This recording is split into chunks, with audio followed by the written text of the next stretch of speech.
Pagi itu, suara langkah kaki bersahutan di sepanjang koridor kantor PT Aksara Digital Nusantara, sebuah perusahaan teknologi yang sedang naik daun di Jakarta Selatan.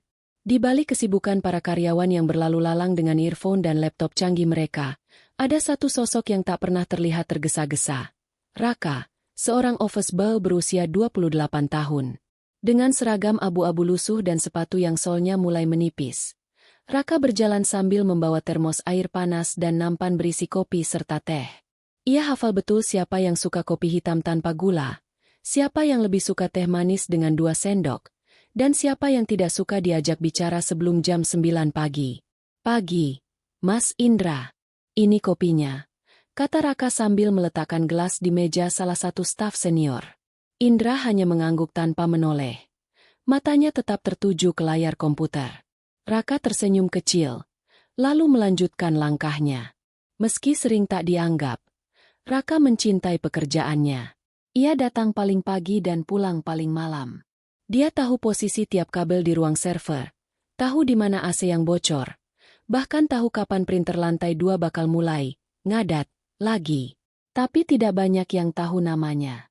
Mereka lebih sering memanggilnya dengan sebutan singkat, Mas OB. Di ruang pantry, Raka bertemu dengan Mbak Wati, staf kebersihan yang lebih tua darinya. "Kamu lagi-lagi lembur semalam ya, Kak?" tanya Wati sambil mengelap meja. "Iya, Mbak. Pak Satpam bilang ruang meeting habis dipakai lembur, jadi harus diberesin," jawab Raka sambil menuang air galon baru. "Lembur terus, digaji tetap segitu. Kasihan kamu, Kak," ujar Mbak Wati pelan. Raka hanya mengangguk dan tersenyum. Di balik senyum itu, tersimpan rasa lelah. Bukan hanya lelah fisik, tapi juga lelah karena selalu dianggap tak penting. Padahal dia tahu, tanpa dirinya, kantor itu tak akan pernah serapi dan seteratur itu. Menjelang siang, Raka diminta membersihkan ruang server. Ruangan itu adalah tempat paling terlarang di kantor. Penuh rak-rak komputer besar yang berdengung pelan, dengan lampu-lampu kecil yang berkedip-kedip. Semua orang takut masuk ke sana, kecuali Raka. Ia membersihkannya setiap hari tanpa suara, tanpa gangguan. Namun hari itu, ia tidak tahu bahwa ruangan itu akan menjadi awal dari sebuah kejadian yang mengubah hidupnya. Malam mulai turun ketika kantor PT Aksara Digital Nusantara mulai sepi. Sebagian besar karyawan sudah pulang, hanya menyisakan ruangan-ruangan kosong yang menyala remang, komputer yang masih menyala, dan suara AC yang mendengung perlahan. Raka, seperti biasa, masih berkeliling dengan keranjang kecil berisi lap basah, cairan pembersih, dan senter kecil miliknya. Sambil menyapu lantai koridor, ia melirik jam dinding. Hampir pukul 10 malam. Hari ini lebih lambat dari biasanya, gumamnya. Ia lalu menghela napas dan menuju ruang server. Di dalam sana, lampu-lampu kecil di rak-rak server masih menyala seperti biasa.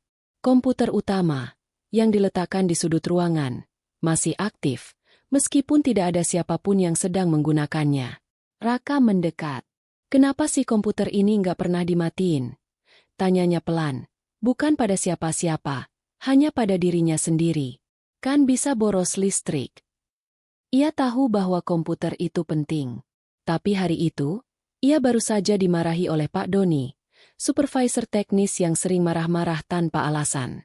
"Jangan mondar-mandir depan ruang server, nanti kamu salah pencet lagi."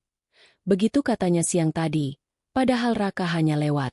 Rasa sakit hati itu belum benar-benar hilang, dan dalam pikirannya, ia hanya ingin bekerja sebaik mungkin, sesuai instingnya.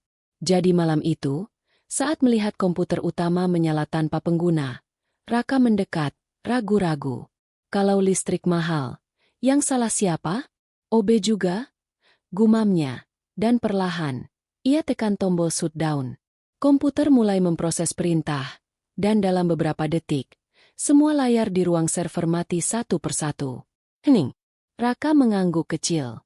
Lebih baik begini. Besok pagi tinggal dinyalain lagi, pikirnya. Lalu ia mengunci ruang server dan pulang. Ia tidak tahu bahwa satu tindakan sederhana itu akan mengubah segalanya. Esok paginya, alarm berbunyi. Suara dering telepon bertubi-tubi menggema di seluruh kantor. Kenapa sistem kita down semua? Database hilang. Siapa yang matiin server utama? Di lantai 3, ruang rapat darurat dipenuhi oleh orang-orang penting perusahaan. Para manajer panik. IT Department berkeringat dingin. Semua menunjuk pada satu hal.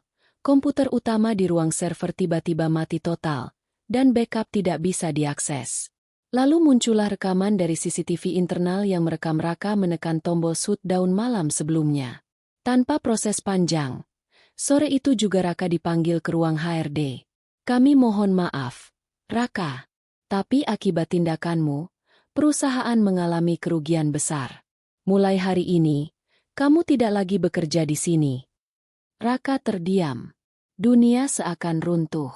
Tak ada ruang untuk penjelasan. Tak ada kesempatan untuk membela diri.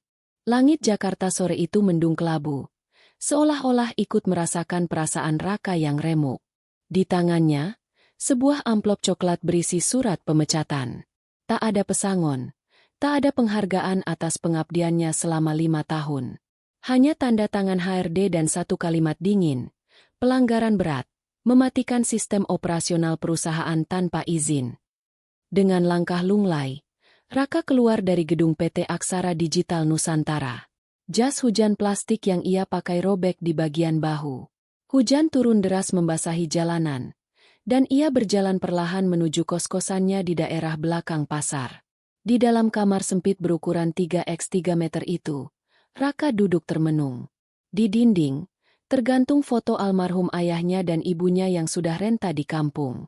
Mereka tak tahu kalau anak bungsu yang dibanggakan kini pulang dengan tangan hampa. Di atas kasur tipisnya, Raka mengepalkan tangan. Apa salahku? Ia membuka kembali surat pemecatan itu. Di luar kamar, suara tawa dan obrolan penghuni kos lain terdengar samar. Dunia seperti terus berjalan, sementara ia diam di tempat, dipenjara oleh perasaan gagal dan malu. Di kantor, 1 minggu kemudian, hari Senin pagi, seperti biasa para karyawan mulai masuk. Komputer-komputer dinyalakan. Mesin absensi digital menyala. Tapi, suasana belum benar-benar pulih sejak insiden Raka. Divisi IT masih disibukkan dengan upaya pemulihan sistem. Banyak file yang rusak. Sistem backup otomatis ternyata tidak berjalan selama beberapa minggu terakhir. Dan tidak ada yang tahu. Beberapa database transaksi hilang. Tapi ada satu hal aneh yang mulai mereka sadari. Tidak ada lagi jejak program misterius yang biasanya muncul di latar belakang sistem utama. Lo ngerasa aneh nggak sih? Server kita sekarang lebih stabil? Tanya Damar, staf IT junior, kepada rekannya, Rio. Iya. Dan lo inget nggak program merah yang suka muncul di CPU Usage? Yang katanya sistem keamanan otomatis. Rio mengangguk pelan. Iya, semenjak server itu mati dan nyala lagi, program itu hilang. Gue kira itu sistem perusahaan. Tapi, kok kayaknya kita semua salah paham. Di tempat lain, di dalam sebuah mobil hitam. Di dalam mobil mewah berwarna hitam, duduk seorang pria parubaya dengan jas rapi dan ekspresi cemas. Di layar tabletnya, grafik keamanan digital menunjukkan satu hal yang mengganggu. Akses ilegal ke server perusahaan mereka berhenti tepat pada hari komputer utama dimatikan. Kenapa tiba-tiba tidak ada aktivitas? Gumamnya. Ia menekan tombol dan menghubungi seseorang. Kita punya masalah. Ada yang mengganggu sistem. Dan aku ingin tahu, siapa OB yang matiin server itu minggu lalu. Hari itu, ruangan kerja manajemen PT Aksara Digital Nusantara terlihat lebih sunyi dari biasanya. Tak ada rapat mingguan. Tak ada email pengingat. Semuanya sedang sibuk. Tapi bukan untuk pekerjaan seperti biasa. Pak Doni, kepala divisi teknis, berdiri di depan layar monitor besar, memandangi deretan kode aneh yang terus bermunculan sebelum insiden server mati. Bersamanya, seorang pria asing dengan jas abu-abu gelap duduk tenang, memperhatikan rekaman aktivitas sistem beberapa minggu terakhir. Ini tidak masuk akal, gumam Pak Doni. Kami pikir itu hanya aplikasi keamanan internal. Tapi setelah dicek ulang, tidak ada log penciptaan, tidak ada dokumentasi, bahkan tidak ada yang tahu siapa yang pasang. Pria asing itu membuka map hitam berisi hasil audit internal. Program itu bukan milik siapapun di sini, katanya datar. Kami curiga ada penyusup. Dan anehnya, hanya satu orang yang menghentikannya. OB itu. Raka.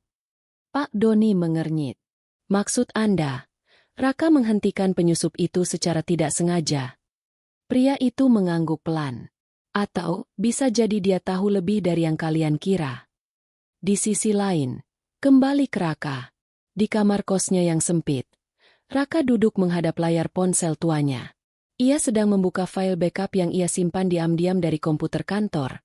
Kebiasaan lamanya untuk berjaga-jaga kalau suatu saat sistem kantor bermasalah dan tidak ada yang sadar. Saat membuka salah satu file log, matanya terpaku. Baris-baris kode asing muncul, penuh karakter aneh dan baris IP address yang menuju ke luar negeri. Sesuatu yang tidak pernah dia lihat sebelumnya. Dia mengingat kembali malam saat ia mematikan komputer itu. Sebelum layar mati, sempat muncul jendela berwarna merah dengan tulisan yang tak sempat ia baca. Ini bukan virus biasa. Meski hanya OB, Raka dulunya sempat kuliah jurusan teknik informatika sebelum akhirnya putus kuliah karena tak sanggup membayar. Ia paham sedikit tentang enkripsi, firewall, dan sistem keamanan. Dan yang ia lihat, bukan sesuatu yang wajar. Sambil mengetik beberapa perintah dasar, Raka mencoba membuka folder tersembunyi yang terkunci. Setelah beberapa detik, sebuah tampilan dashboard terbuka. Di sana tertulis, Monitoring Active, Branch Servers Desember 12 Connected Status, Listening. Tiba-tiba layar menjadi hitam. Ponsel Raka mati total. Overhead. Keesokan harinya, di kantor, Rio dan Damar kembali menemukan kejanggalan. Mereka mendapati email otomatis dikirim dari server internal ke alamat asing, alamat yang tidak ada di dalam sistem resmi perusahaan. Lo lihat ini, bisik Rio. Server kita kayak, jadi mata-mata buat sistem luar. Damar menatapnya takut. Jangan-jangan, selama ini ada spyware tertanam di sistem, dan baru mati setelah Raka matiin server itu. Rio berdiri. Kita udah salah nuduh dia. Kita mesti cari Raka. Sekarang. Langkah-langkah cepat terdengar di lorong kantor PT Aksara Digital Nusantara. Rio dan Damar menuju ruang Pak Doni sambil membawa laptop yang menampilkan rekaman aktivitas server. Bukti kuat bahwa sistem perusahaan selama ini disusupi spyware asing. Pak, kami harus bicara. Ini penting. Kata Rio dengan nada tegas, sesuatu yang jarang ia lakukan. Pak Doni memutar kursinya. Apa sekarang? Damar menyalakan laptopnya, menunjuk ke satu folder berlabel Z-Bridge Outbound Logs. Selama ini, data internal kita dikirim diam-diam ke server luar negeri. Kita kira itu fitur keamanan. Tapi ini bukan. Dan semua berhenti, benar-benar berhenti, setelah komputer utama dimatikan oleh Raka. Pak Doni terdiam. Hening yang membuat napas Rio dan Damar seolah menggantung. Bawa ini ke ruangan Pak Dirut. Sekarang juga, ujarnya akhirnya. Sementara itu, di kosan Raka. Raka duduk di warung kopi kecil dekat kosnya. Wajahnya murung, tapi pikirannya waspada. Ia menatap ponselnya yang kini sudah mati total sejak semalam. Dalam hati, ia tahu, file itu bukan file biasa. Ia merasa ada yang memperhatikan. Sudah sejak pagi tadi ada mobil hitam yang beberapa kali melintasi gang sempit dekat kosannya. Orang-orang tak dikenal mulai bertanya-tanya tentang dirinya ke tetangga kos. Mas Raka, ada yang nyariin tadi siang. Bukan orang sini, bajunya necis. Kata ibu pemilik kos sambil menyerahkan sepiring gorengan. Raka menunduk. Terima kasih, Bu. Tapi matanya tak bisa sembunyikan gelisah. Malamnya, Raka berkemas diam-diam. Ia hanya membawa tas kecil, isinya beberapa pakaian dan flash disk hitam kecil, yang berisi sebagian lock dan tangkapan layar dari sistem kantor. Di luar, mobil hitam itu kembali muncul. Dua pria turun dari dalam, berpakaian rapi, tapi langkah mereka terlalu hati-hati. Raka menatap mereka dari balik tirai jendela, lalu memutuskan, ia harus pergi. Sekarang juga. Kembali ke kantor ruang direksi. Direktur utama perusahaan menatap layar lebar di depannya dengan raut tegang. Bersamanya ada Pak Doni, Rio, Damar, dan 2 orang dari tim investigasi eksternal. Jadi, maksud kalian, selama ini sistem perusahaan kita jadi alat mata-mata entitas luar? Tanya sang direktur. Rio mengangguk. Kami percaya, ini bukan hanya pencurian data internal, tapi pengumpulan informasi strategis perusahaan besar di Indonesia. Dan, satu-satunya yang menghentikannya secara tak sengaja, atau sengaja, adalah Raka. Direktur termenung, lalu bertanya pelan. Kenapa tidak ada satupun dari kalian yang menyadarinya lebih awal? Hening. Semua tertunduk. Episode ditutup dengan di pinggir jalan kota yang basah oleh gerimis malam, Raka berjalan cepat menyusuri trotoar. Ia mengenakan jaket lusuh, menutupi wajah dengan hoodie. Ia tak tahu kemana tujuan pastinya. Tapi ia tahu satu hal. Ada sesuatu dalam sistem itu yang tidak seharusnya ada. Dan sekarang, semua orang mencarinya. Di saku jaketnya, flash disk kecil terasa seperti bara panas yang bisa meledak kapan saja. Malam belum terlalu larut saat Raka tiba di sebuah warnet tua di daerah Manggarai. Tempat itu sudah tak banyak pengunjung. Hanya 1-2 anak muda yang bermain game online. Di sudut belakang, Raka duduk dan segera memasang flash disk ke komputer. Tangannya gemetar. Ia tak tahu apa tepatnya yang ia cari, tapi instingnya, dan sedikit ilmu lamanya, mendorongnya menelusuri data yang ia salin sebelum dipecat.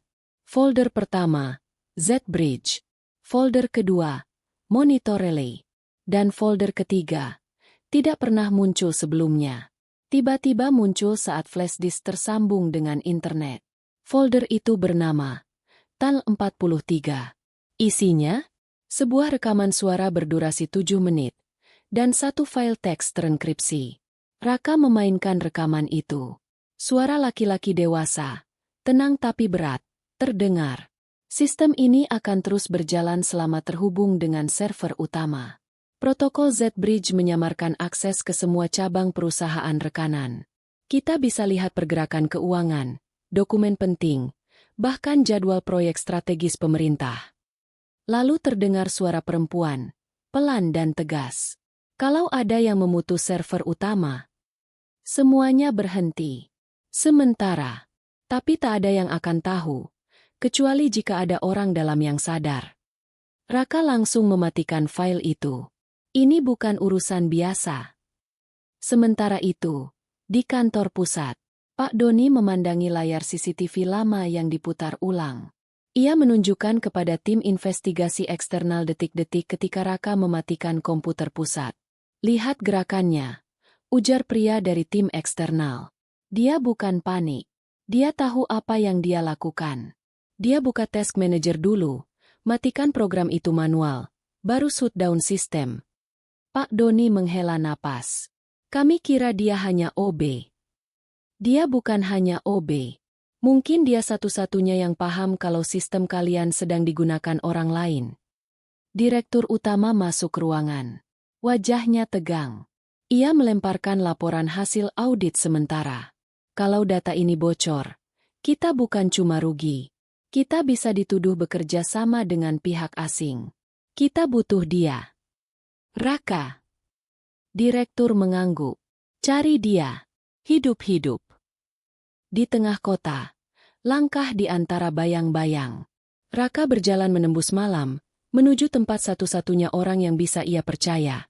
Pak Mahfud, dosennya semasa kuliah, yang sekarang mengajar keamanan digital di salah satu universitas swasta. Setelah beberapa panggilan dan pesan, akhirnya mereka bertemu di sebuah kedai kopi tua yang nyaris tutup. Raka, kamu bawa apa? Tanya Pak Mahfud begitu melihat wajah murid lamanya itu pucat dan lelah. Raka mengeluarkan flash disk. Saya nggak tahu ini apa persisnya. Tapi saya yakin, ini bisa membongkar sesuatu yang sangat besar. Pak Mahfud mengambil flash disk itu, menatap dalam-dalam ke mata Raka, lalu berkata pelan.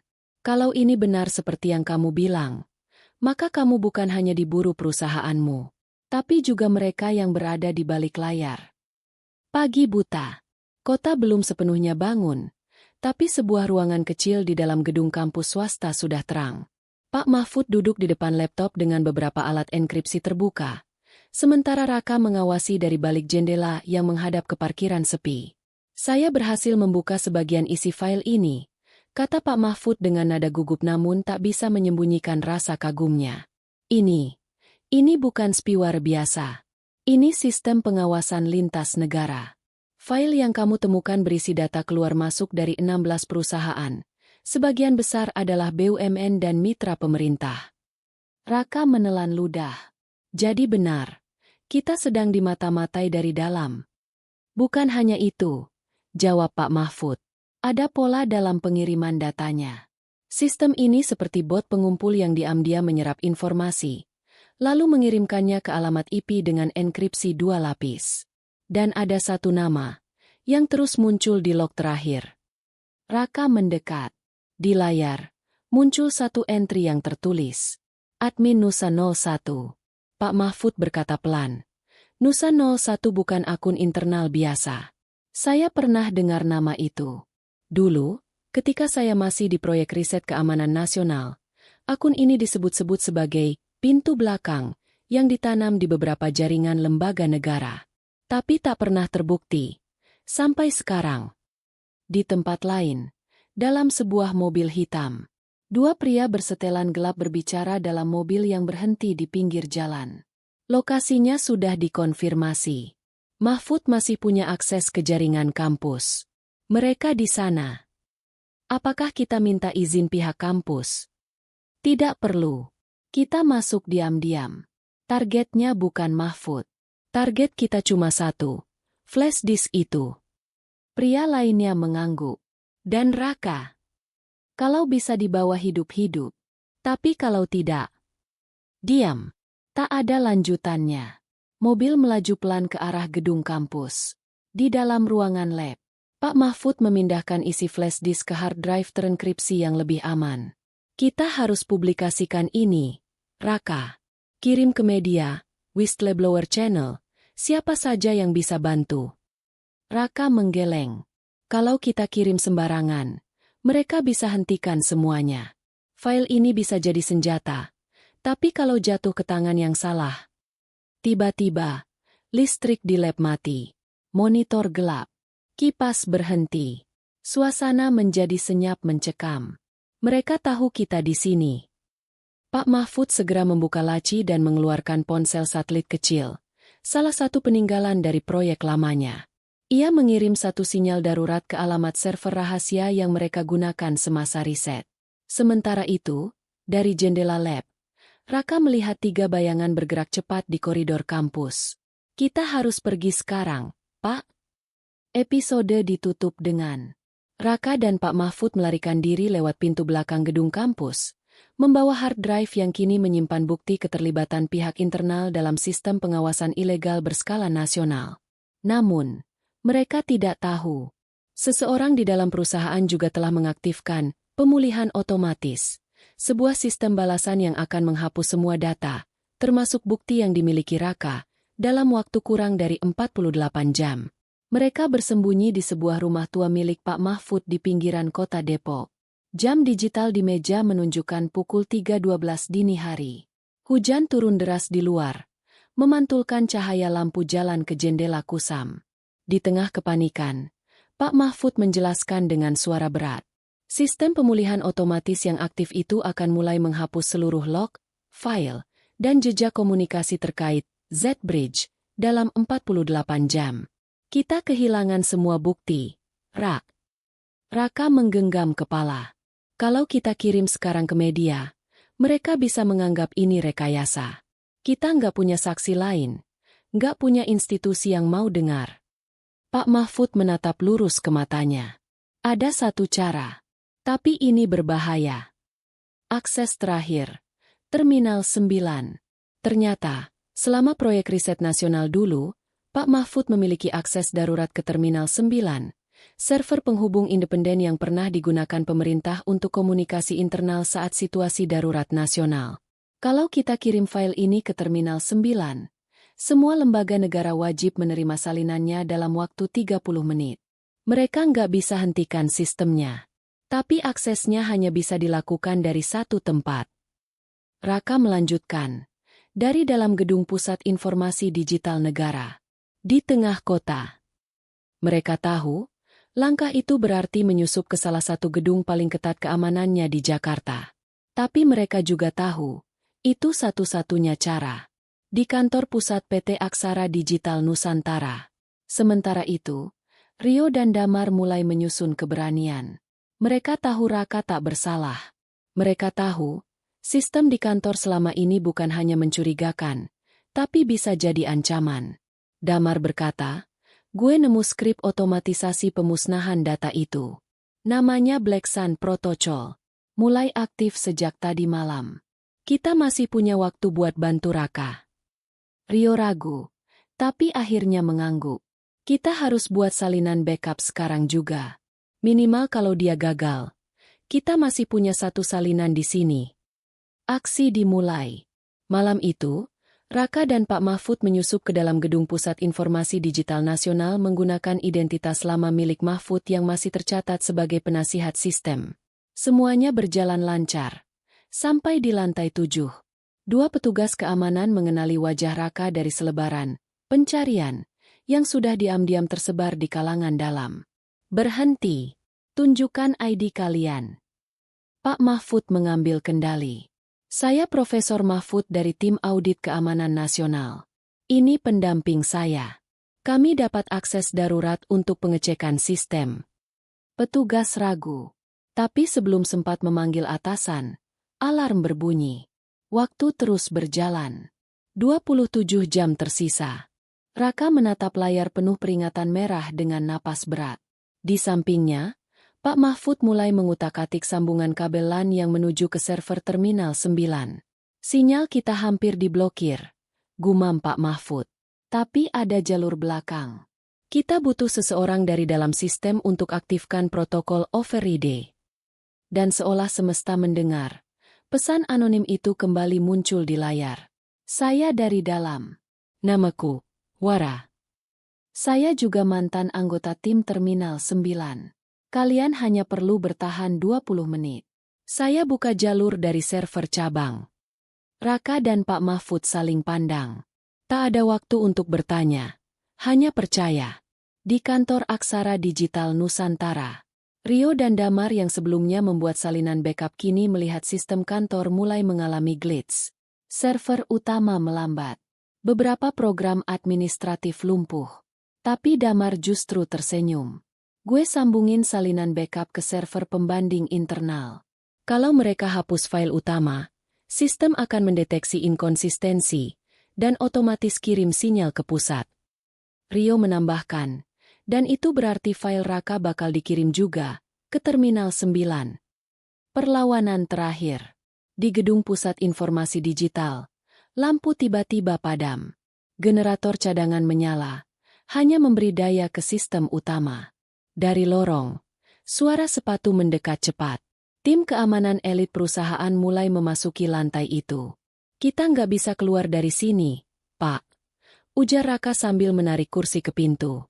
Pak Mahfud terus bekerja. Kita nggak perlu keluar. Kita cuma perlu waktu. Monitor berkedip. Pesan baru muncul. Jalur aktif. Protokol override dimulai. Proses pengunggahan data ke Terminal 9 berjalan.